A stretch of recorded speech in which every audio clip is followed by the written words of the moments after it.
बच्चों, कैसे हैं आप लोग।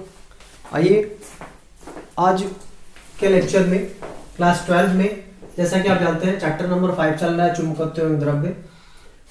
चुंबकत्व एवं द्रव्य में लेक्चर नंबर 9 है। आज मैं आप लोगों को पढ़ाऊंगा चुंबकीय शैथिल्य क्या होता है। इंग्लिश में बोलते हैं मैग्नेटिक हिस्टैरिसीस। क्या है चुंबकीय शैथिल्य और क्या है चुंबकीय शैथिल्य वक्र, ये दोनों मैं आपको बताऊंगा। आप लोग बस वीडियो के अंत तक जरूर बने रहें, क्योंकि आपको अगर कॉन्सेप्ट सीखना है तो वीडियो को लास्ट तक जरूर देखें। 100% कॉन्सेप्ट क्लियर हो जाएगा आपका। और मेरा उद्देश्य भी यही रहता है कि मैं आपको कॉन्सेप्ट 100% क्लियर कर दूं, ताकि आपको इस टॉपिक में कोई भी कंफ्यूजन ना हो। अगर आपको कहीं से भी कंफ्यूजन हो रहा है, कोई क्वेश्चन अगर दिमाग में आ रहा है इस टॉपिक से रिलेटेड, तो आप कमेंट बॉक्स में जरूर लिखें, उस क्वेश्चन को लिखें, मैं आंसर करने का प्रयास करूंगा। आप लोगों का कमेंट्स मैं डेली देखता हूं, तो कमेंट जरूर करें, ताकि मुझे पता चलेगा कि आप हमारी बात कितना समझ गए हैं। और मैं 100% कॉन्सेप्ट क्लियर करने की भी कोशिश करता हूं, ताकि कहीं से आपका क्वेश्चन ना बचे। आइए जो है चुंबकीय शैथिल्य है क्या, तो पहले तो हमने परिभाषा लिख रखा है कि चुंबकीय क्षेत्र, पढ़ाया था ना आपको। चुंबकीय क्षेत्र मतलब एक परिनालिका के अंदर जो है पदार्थ रखा जाता है, और जो परिनालिका में अगर जो है विद्युत धारा प्रवाहित कराई जाती है, तो एक वो चुंबकीय क्षेत्र बनाता है। उसमें आप कोई पदार्थ रख दें तो वो भी चुंबकित हो जाता है, मतलब चुंबकन का गुण आ जाता है उसमें। तो ये सारी चीजें बता दी गई हैं। तो चुंबकन क्षेत्र याद करिए। तो चुंबकन क्षेत्र के मान में परिवर्तन किए जाने पर, मान लीजिए कि धारा के मान को आप बढ़ा रहे हैं, तो धारा का मान जब बढ़ेगा तो परिनालिका के अंदर, जैसे जस्ट लाइक आप इस तरह से ये पहले पढ़ चुके हैं। मान लीजिए कि ये आपकी क्या है, परिनालिका है, ठीक है। परिनालिका में आप जो है धारा प्रवाहित करा रहे हैं, मान लीजिए आई धारा प्रवाहित हो रही है इसमें, तो इसमें क्या उत्पन्न होगा भाई, इसमें जो है चुंबकीय क्षेत्र उत्पन्न होगा इसके अंदर, आप पढ़ चुके हैं, ठीक है। अब होगा क्या, धारा के मान को आप बढ़ाएंगे तो चुंबकीय क्षेत्र का मान भी बढ़ेगा, ठीक है। धारा के मान को घटाएंगे तो चुंबकीय क्षेत्र का मान भी घटेगा, ठीक है ना। तो अब इसको ऐसे धारा स्रोत से जोड़ दीजिए, यानी कि आप जो है प्रत्यावर्ती धारा स्रोत से जोड़ दीजिए, ठीक है। ये कौन सा धारा स्रोत है, प्रत्यावर्ती धारा स्रोत है, प्रत्यावर्ती धारा स्रोत, ठीक है। धारा प्रत्यावर्ती धारा स्रोत है ये, इससे आप जोड़ दीजिए, ठीक है। तो क्या होगा कि धारा का मान कभी ज्यादा होगा तो कभी क्या होगा, कम होगा, क्योंकि आपको पता है प्रत्यावर्ती धारा में जो है आप ग्राफ जब खींचते हैं प्रत्यावर्ती धारा का, तो किस तरह से मिलता है, ऐसे मिलता है, वेव के फॉर्म में मिलता है, ठीक है ना। तो यहाँ ये 0 होता है, ठीक है, और फिर एक महत्तम मान तक जाता है। मतलब इसका मतलब यही हुआ, मैं इधर बना दे रहा हूं इसको, यहां पर देखिए, इसका ग्राफ इस तरह से मिलता है, मतलब कि ये 0 है। तो इसमें होता क्या है कि धारा पहले अधिकतम मान तक जाती है, फिर अपने मान को क्या करती है, धीरे धीरे कम करती है, फिर विपरीत दिशा में अपने मान को बढ़ाती है, फिर शून्य होती है, फिर अपने मान को बढ़ाती है। मतलब देख लीजिए यहाँ पे, अगर ये जो है, मान लीजिए कि ये 0 पोजीशन है, ठीक है। तो यहां से धारा देखिए, यहां से धारा पहले बढ़ रही है, ठीक है ना, उसका मान बढ़ रहा है। तो पहले धारा बढ़ रही है, मतलब मान लीजिए कि यहां तक गई, इस लंबाई तक मैं मान रहा हूं, यहां तक गई धारा बढ़ के, ठीक है। फिर अपने मान को कम करती है, मतलब देख लीजिए इधर अपने मान को क्या कर रही है, फिर कम कर रही है, कम करके क्या कर देती है, शून्य, देख लीजिए, फिर शून्य पे आ गई कि नहीं, यहां से कम करके फिर कहां आ गई, शून्य पे, ठीक है। और फिर विपरीत दिशा में अपने मान को बढ़ाती है। देखिए विपरीत दिशा में अपने मान को महत्तम मान तक बढ़ाती है। देख लीजिए ये मैक्सिमम वैल्यू है, यहाँ पर भी ये मैक्सिमम वैल्यू है, ठीक है, ये वाली मैक्सिमम वैल्यू है। तो फिर विपरीत दिशा में अपने महत्तम मान को क्या करती है, बढ़ाती है, ठीक है। और फिर अपने मान को घटाती है, घटा के फिर क्या कर देती है, शून्य कर देती है। अब देख लीजिए घटा के फिर क्या कर दी, शून्य कर दी, ठीक है ना। तो इस तरह से एक साइक्लिक प्रोसेस होता है इसमें, मतलब कि महत्तम मान तक जाती है, फिर घटती है, फिर 0 हो जाती है, फिर विपरीत दिशा में बढ़ाती है अपने मान को, फिर से घटा कर क्या करती है, शून्य कर देती है। तो एक जो है साइक्लिक प्रोसेस भी चलती है, ठीक है, चक्र के फॉर्म में। तो अब यहां पर यही कॉन्सेप्ट आपको दिमाग में रखना है, तो पूरा जो है चुंबकीय शैथिल्य वक्र भी आपको अच्छे से समझ में आ जाएगा। तो ये कहानी आपको पता है। इसके अंदर मान लीजिए कि आप जो है कोई पदार्थ रख दे, ठीक है ना, कोई पदार्थ लाइक एस, मान लीजिए कि लोहा आपने रख दिया, ठीक है। इसके अंदर कोई मान लीजिए कि आपने पदार्थ रख दिया, तो ये क्या हो जाएगा, चुंबकित हो जाएगा, इसके अंदर चुंबकन का गुण आ जाएगा। क्यों? क्योंकि इस परिनालिका में धारा प्रवाहित हो रही है और धारा क्या करती है, जब परिनालिका में प्रवाहित होती है तो इसके अंदर चुंबकीय क्षेत्र उत्पन्न हो जाता है और वह चुंबकीय क्षेत्र प्रेरित करता है इस पदार्थ को कि तुम भी क्या करो, चुंबकीय गुण ले लो। ठीक है, तो ये चुंबकीय गुण लेकर के क्या हो जाता है, चुंबकित हो जाता है। ठीक है ना, इसके अंदर भी चुंबकीय गुण आ जाता है, जिसको क्या बोलते हैं, चुंबकन बोलते हैं। इसके अंदर चुंबकीय गुण आ जाता है तो उसको क्या बोलते हैं, चुंबकन बोलते हैं, चुंबकन। ठीक है, बी। ठीक है, इसके अंदर जो चुंबकीय प्रवृत्ति है उसको चुंबकन बी बोलते हैं। और आपको पता है, बताया था हमने, चुंबकन क्षेत्र क्या होता है, तो परिनालिका जो चुंबकीय क्षेत्र उत्पन्न करती है अपने अंदर उसको बोलते हैं चुंबकन क्षेत्र, चुंबकन क्षेत्र। ठीक है, चुंबकन क्षेत्र जिसको किससे डिनोट करते हैं, कैपिटल एच से डिनोट करते हैं।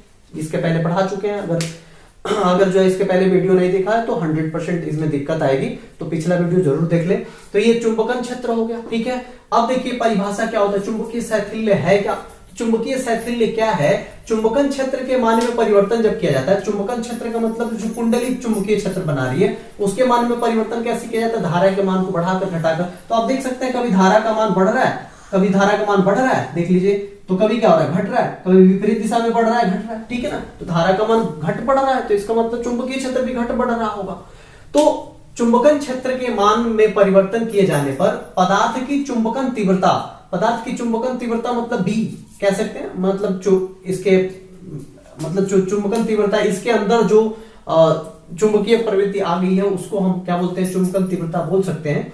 चुंबकन तीव्रता का चुंबकन क्षेत्र, इसका भी तो एक अपना क्षेत्र होगा, चुंबकन क्षेत्र जो है तो वो हमेशा चुंबकन जो ये बाह्य चुंबक का चुंबकीय क्षेत्र है उससे हमेशा पीछे रहता है, कम ही तो रहेगा। मान लीजिए कि ये जो कुंडली चुंबकीय क्षेत्र बना रखी है इससे कभी भी इसका पदार्थ का चुंबकीय क्षेत्र हमेशा कम रहेगा, मतलब पीछे रहती है, इसी को कहते हैं चुंबकीय शैथिल्य। ठीक है, फिर से एक बार जो है इसको और देख लीजिए, थोड़ा सा हो सकता है कंफ्यूजन हो। चुंबकन क्षेत्र के मान में परिवर्तन किए जाने पर, देखिए चुंबकन क्षेत्र जो कुंडली बना रखी है उसके मान में परिवर्तन करने पर चुंबकन तीव्रता मतलब जो पदार्थ रखे हैं ना उसकी तीव्रता हमेशा चुंबकन क्षेत्र से क्या रहती है, पीछे रहती है। तो इसी को क्या कहते हैं, पीछे रहना, इसी को कहते हैं चुंबकीय शैथिल्य। ठीक है, अब आइए जरा वक्र खींच के देखते हैं। वक्र जो है इसका जो मिलता है वो एक पत्ती के जैसे मिलता है, लेकिन इसको समझने के लिए आप पूरा कंसंट्रेट हो जाइए तो 100% हमारी पूरी बात समझ में आ जाएगी। किसके किसके बीच में ग्राफ खींचना है आपको, चुंबकन क्षेत्र और जो है चुंबकन बी में आपको ग्राफ खींचना है। ठीक है, ये निगेटिव एक्सिस को शो करता है। ठीक है ना, तो अब देखिए करना क्या है, आपको चलना है कहां से, 0 से चलना है। तो जब धारा का मान, देखिए जब धारा का मान 0 है तो कहां पर है, न तो H बढ़ रहा है न तो B बढ़ रहा है। भाई धारा, अगर कुंडली में धारा प्रवाहित नहीं होगी तो क्या चुंबकीय क्षेत्र यहां उत्पन्न होगा, चुंबकीय क्षेत्र उत्पन्न नहीं होगा, मतलब चुंबकन क्षेत्र H का मान क्या होगा, 0। तो उस दौरान ये अपना गुण इसको दे पाएगा, पदार्थ को नहीं दे पाएगा, तो चुंबकन भी क्या हो जाएगा, 0 हो जाएगा। ठीक है, तो उस समय तो 0 है, बट जब धारा धीरे धीरे बढ़ने लगी, देखिए धारा का मान धीरे धीरे बढ़ रहा है, मतलब देखिए यहाँ धारा का मान धीरे धीरे बढ़ रहा है, तो धीरे धीरे बढ़ रहा है तो आप जो है चुंबकन क्षेत्र का मान धीरे धीरे बढ़ेगा, चुंबकन क्षेत्र का मान धीरे धीरे बढ़ेगा, तो चुंबकन क्षेत्र का मान धीरे धीरे बढ़ेगा तो इसके अंदर जो चुंबकीय गुण है उसका भी मान धीरे धीरे बढ़ेगा, मतलब चुंबकन धीरे धीरे क्या होगा, बढ़ेगा उसी रेशियो में। ठीक है, तो चलिए जो है धीरे धीरे जो है दोनों बढ़ रहे हैं, धीरे धीरे दोनों बढ़ रहे हैं। ठीक है, और एक निश्चित मान पे जाकर के और फिर से धारा क्या करती है, अपने मान को घटाने लगती है, मतलब घटा करके कहां आ जाती है, 0 पे आ जाती है।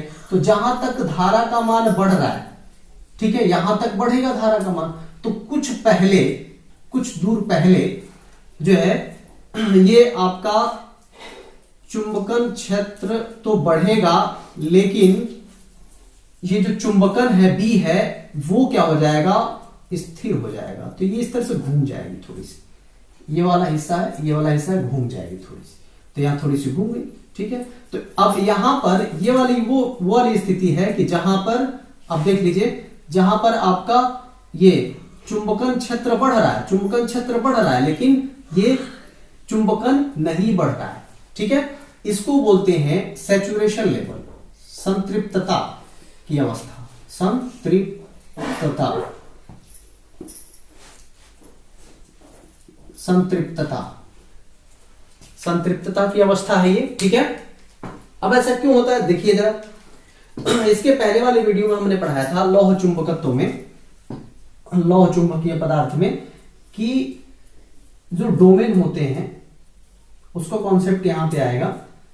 जो डोमेन होते हैं इसमें आपने सीखा था कि जितने भी आपके एटम हैं वो एक मतलब समूह बना लेते हैं, बराबर बराबर का समूह बना लेते हैं।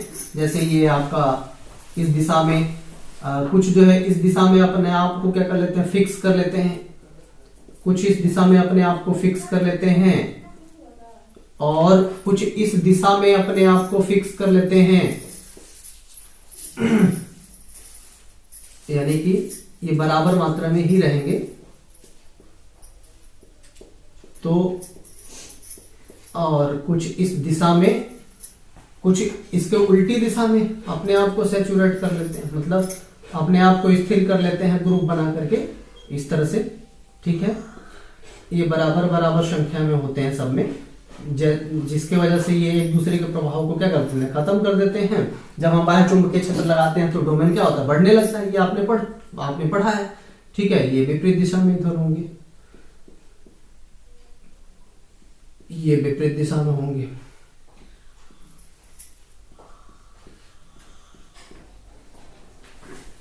ये बराबर बराबर मात्रा में मिलकर क्या कर लेते हैं, डोमेन बना लेते हैं अलग अलग, और सब में बराबर बराबर मात्रा में रहते हैं। तो इस तरह से तो अगर आप बाह्य चुंबकीय क्षेत्र न लगाएं तो ये जो है एक दूसरे के प्रभाव को, जैसे ये इधर इस दिशा में जा रहे हैं तो ये इस दिशा में जा रहे हैं बराबर मात्रा में, तो एक दूसरे के प्रभाव को निरस्त कर देंगे। ये इस दिशा में जा रही है, इस दिशा में जा रहे हैं तो एक दूसरे के प्रभाव को निरस्त कर दिए। तो ये जो है अब जब ही ये पढ़ चुके हैं पहले, अब जब ही ये ग्रुप बना करके जो है बैठे हुए हैं, अब जब ही आप बाह्य चुंबकीय क्षेत्र लगाते हैं, तो बताए थे ना वहां पे, आप बाह्य चुंबकीय क्षेत्र जब ही लगाते हैं तो बाह्य चुंबकीय क्षेत्र की दिशा में दिशा वाला डोमेन बढ़ने लगता है। तो देखिए इसकी दिशा वाला डोमेन ये है, बढ़ने लगेंगे, मतलब इसका साइज क्या होगा, लंबा होता जाएगा। तो अब आपको रिजल्ट के तौर पे क्या मिलेगा भाई, रिजल्ट के तौर पे आपको ये मिलेगा, मतलब ये आपका क्या हो गया, डोमेन हो गया, और ये डोमेन जो है बहुत ज्यादा बढ़ जाएगा। ठीक है, ठीक है। अब देखिए तो ये डोमेन बढ़ जाएगा, तो इस दिशा वाले मतलब बाह्य चुंबकीय क्षेत्र के दिशा वाले जितने भी ये डोमेन कह लो या छोटा छोटा चुंबक कह लो, ठीक है, ये इनकी संख्या इसमें क्या होगी, बढ़ जाएगी। इनकी संख्या इसमें क्या होगी, बहुत ज्यादा बढ़ जाएगी। ठीक है, और ये आए कहां से, आपको पता है कि ये 3 डोमेन से कूद करके, और या ऐसे कह सकते हो कि अपनी दिशा को तुरंत क्या कर लेते हैं, मोड़ लेते हैं, मोड़ करके इसमें आ जाते हैं। तो ये वाला बढ़ने लगता है, जबकि इसमें जो है बहुत कम हो जाते हैं। इसमें संख्या क्या हो जाती है, बहुत कम हो जाती है।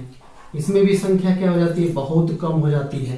तो ये एकाएक नहीं होता है, ये ऐसा नहीं है कि एकाएक हो जाएगा, एकाएक नहीं होता है। धारा का मान ज्यों-ज्यों बढ़ता है, देखिए इस कुंडली की बात करें अगर हम, तो धारा का मान ज्यों-ज्यों बढ़ जाए, परिनालिका की बात करें तो ज्यों-ज्यों धारा का मान बढ़ता है, तो ये जो चुंबकीय क्षेत्र यहाँ उत्पन्न होता है, चुंबकीय क्षेत्र की दिशा वाले डोमेन क्या होते हैं, मतलब डोमेन बढ़ने लगता है। डोमेन मतलब कि इधर से एटम आने लगते हैं अपनी दिशा को, यानी छोटे छोटे जो चुंबक हैं वो इस डोमेन में आने लगते हैं और ये डोमेन बढ़ जाता है। ठीक है, बहुत बड़ा हो जाता है। लेकिन क्या सब के सब आ जाते हैं, नहीं, कुछ बच जाते हैं। जैसे अगर मैं एग्जांपल के तौर पे बताऊं आपको, जैसे मान लीजिए कि इसमें टोटल जो है, मान लीजिए कि अगर 100 डोमेन है टोटल, तो 100 में से आपने जब बाह्य चुंबकीय क्षेत्र लगाया तो 100 में से 90 डोमेन जो है चुंबकीय क्षेत्र की दिशा में हो गए, यानी कि बाह्य चुंबकीय क्षेत्र की दिशा में हो गए।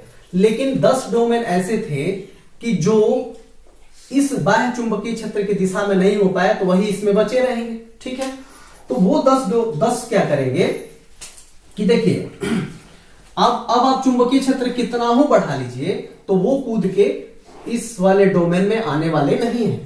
तो आप चुंबकीय आप धारा के मान को बढ़ा रहे हो मतलब अब देखिए यहां से जब आगे धारा का मान बढ़ता है, देखिए यहां से आगे भी तो बढ़ रहा है धारा का मान, तो यहां से आगे जब धारा का मान बढ़ता भी है तो धारा का मान बढ़ेगा तो चुंबकीय क्षेत्र बढ़ेगा, तो चुंबकीय क्षेत्र बढ़ेगा तो भी इसमें जो मतलब कि जो डोमेन थे वो यानी कि 10 डोमेन कूद के अब इसमें नहीं आने वाले हैं। वो जिद पे अड़े हुए हैं कि हम नहीं जाएंगे, हम वह चुंबकीय क्षेत्र की दिशा में नहीं होंगे। तो वहां पे क्या होता है भाई कि देखिए H तो बढ़ता है लेकिन अब B चुंबकन नहीं बढ़ता। चुंबकन है क्या कि ये जितने भी कूद के आएंगे उतना ही ये प्रबल होता जाएगा, मतलब जो आपने पदार्थ रखा है वो ज्यादा चुंबकित हो जाएगा। ठीक है, तो अब 10 के कारण ये देखिए 10 के कारण अब देखिए B नहीं बढ़ेगा लेकिन H बढ़ रहा है। ठीक है, अब क्या होगा, यहां तक पहुंच गए, यहां तक। ठीक है, तो अब देखिए ये आधा साइकिल यहां तक पूरा हो गया। ठीक है, यहां तक और यहां से जो है देखिए यहां तक, यहां से H का मान बढ़ा लेकिन B का मान नहीं बढ़ा। फिर चलिए अब क्या होता है कि जब धारा का मान घटने लगता है, अब देखिए धारा का मान घटने लगता है तो धारा का मान घटेगा इसमें, तो चुंबकीय क्षेत्र जो बढ़ा था वो अब क्या होगा, कम होगा चुंबकीय क्षेत्र। तो चुंबकीय क्षेत्र कम होगा तो इसकी भी तो कैपेसिटी मतलब इसके अंदर जो चुंबकन है वो भी तो कम होगा, तो उसी रेशियो में ये भी कम होने लगता है। तो अब देखिए रिवर्स मतलब इसको बी चुंबकन बोलते हैं, तो रिवर्स में ऐसे घटने लगता है ये देख लीजिए, मतलब कि H का मान भी घट रहा है, उसी के हिसाब से क्या हो रहा है B का मान भी घट रहा है। ठीक है, तो घटने लगा। ठीक है, ऑब्वियसली घटेगा भाई, जब चुंबकीय क्षेत्र बढ़ा था तो इसका भी चुंबकन क्या था, बढ़ा था। अब चुंबकीय क्षेत्र बाहर का घट रहा है तो इसका भी घटेगा, इसको कहते हैं बी चुंबकन। ठीक है, अब देखिए क्या अब एक स्थिति ऐसी आएगी, अभी देखिए ये वाली स्थिति है, अब स्थिति ऐसी आएगी कि यहां पे हम पहुंच गए। ठीक है, तो अब देखिए धारा का मान क्या हो गया, शून्य। तो धारा का मान शून्य हो गया तो चुंबकीय क्षेत्र का मान भी तो शून्य हो जाएगा। वह चुंबकीय क्षेत्र मतलब ये कुंडली के कारण जो चुंबकीय क्षेत्र है वो भी शून्य हो जाएगा, धारा के कारण ही बना हुआ है, धारा शून्य हो गया यहाँ पर। ठीक है, तो धारा अपने मान को शून्य कर ली तो चुंबकीय क्षेत्र खत्म। बट चुंबकीय क्षेत्र खत्म हो जाएगा लेकिन क्या इसके अंदर जो चुंबकन का गुण आया है वो खत्म हो जाएगा, नहीं। देखिए जब इसके अंदर चुंबकीय क्षेत्र का मान घटने लगेगा, चुंबकीय क्षेत्र का मान घटने लगेगा तो इसके अंदर भी चुंबकीय क्षेत्र का मान कम होगा, लेकिन क्या जीरो हो जाएगा, नहीं जीरो नहीं होगा, बल्कि H का मान जीरो हो जाएगा, यानी कि चुंबकीय क्षेत्र का मान जीरो हो जाएगा कुंडली के अंदर, लेकिन इसके अंदर चुंबकीय गुण अभी भी रहेगा। क्यों, क्योंकि जो ये 10 आपके जो कह सकते हैं डोमेन है, 10 छोटे छोटे जो चुंबक हैं वो मतलब अपनी स्थिति में बने हुए हैं। ठीक है, बी चुंबकन स्टार्ट होगा तो देखिए होगा क्या, अब वापस से जब चुंबकीय क्षेत्र बढ़ा था तो इसमें से डोमेन कूद के गए थे, चुंबकीय क्षेत्र की दिशा बढ़ा दिए थे इसको, लेकिन जब वी चुंबकन होगा मतलब यहाँ चुंबकीय क्षेत्र कम होने लगेगा और कम होते होते जीरो हो जाएगा, तो वापस से ये जो इसमें कूद के आए थे वो वापस अब जाने लगेंगे अपने अपने डोमेन में, फिर से जाने लगेंगे। ठीक है ना, फिर से अपने अपने डोमेन में जाएंगे तो क्या सब के सब चले जाएंगे, नहीं। अब कितने जाएंगे, 90 जाएंगे। ठीक है, कितने वापस से अपने घर में चले जाएंगे, 90। अब भी 10 कहेंगे कि अब हमको इसमें से वापस नहीं जाना है, तो अब ये जो 10 बचेंगे फिर से 10 कहेंगे कि फिर से हमको वापस नहीं जाना है। ठीक है, तो 10 बरकरार रहेंगे इसमें, तो 10 बरकरार रहेंगे तो इसके मान को क्या करेंगे, बढ़ा देंगे। ठीक है ना, तो वही इसमें चुंबक के रूप में देखने को मिलता है और वही ये वाली स्थिति है यहां से यहां तक। ठीक है, मान लीजिए कि इस स्थिति को हम P मान लें, ये वाली स्थिति, तो देखिए यहां पर चुंबकन तो दिख रहा है चुंबक के अंदर, लेकिन चुंबकीय क्षेत्र जो कुंडली के अंदर बना था वो जीरो है, लेकिन फिर भी ये चुंबकन दिख रहा है, यानी कि पदार्थ के अंदर चुंबकीय गुण है। तो किसके कारण है कि जब आपने वी चुंबकन किया तो 90 के 90 फिर वापस अपने घर लौट गए, लेकिन 10 अब भी जिद पे अड़े हुए हैं कि मुझे यही रहना है, मुझे नहीं जाना है, तो वे क्या शो करेंगे, चुंबकीय गुण को शो करेंगे, तो ये वाला चुंबकीय गुण को शो करते हैं। ठीक है, अब देखिए आगे, अब हम लोग यहां तक पहुंच गए। ठीक है, अब जो है इसके बाद धारा विपरीत दिशा में बढ़ रही है, विपरीत दिशा में धारा मतलब नीचे की तरफ धारा बढ़ रही है, विपरीत दिशा में बढ़ रही है, तो चुंबकीय क्षेत्र भी अब क्या हो जाएगा, विपरीत दिशा में हो जाएगा।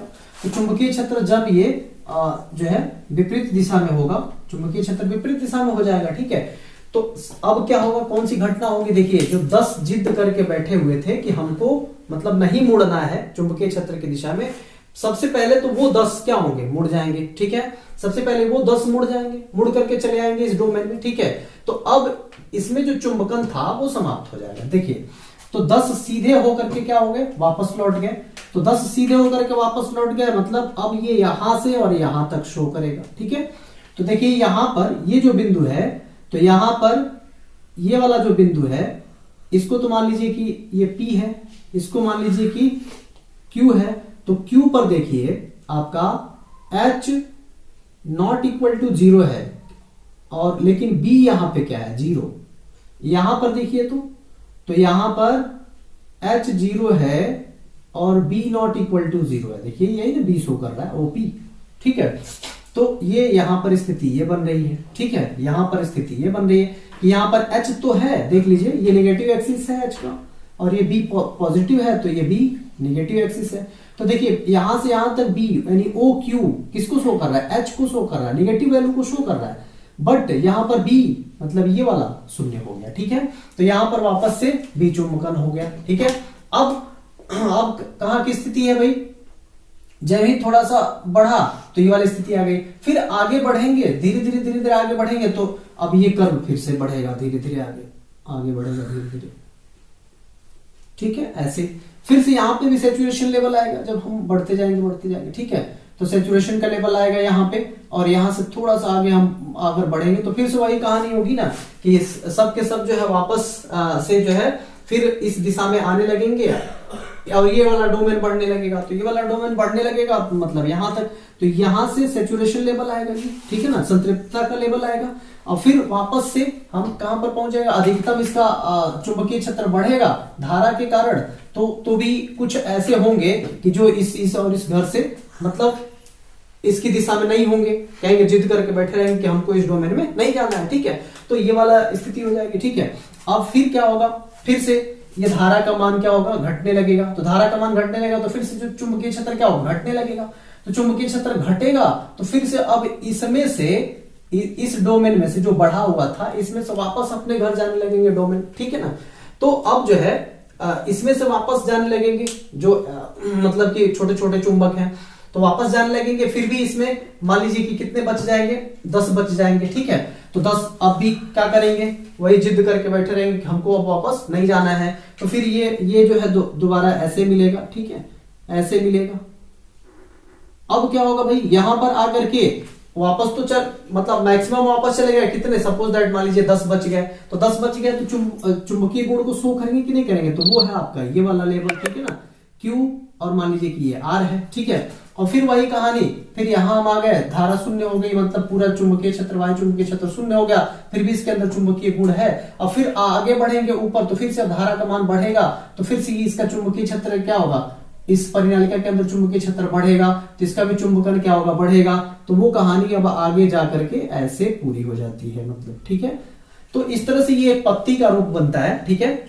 और अब देखिए यहां पर भी आप देखेंगे ना, चेक करेंगे तो B नॉट इक्वल टू 0 है, लेकिन यहां पर भी H क्या है, 0 है, ठीक है। अब देखिए अब इसका नाम है, ठीक है, इसको तो बोलते हैं शैथिल्य वक्र, इसका नाम है शैथिल्य वक्र, ठीक है, इसका नाम है शैथिल्य वक्र।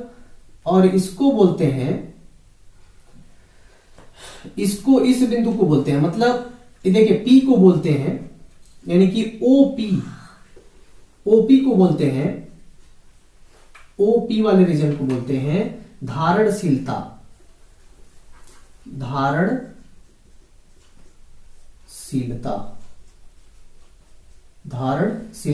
या अवशेष चुंबकत्व,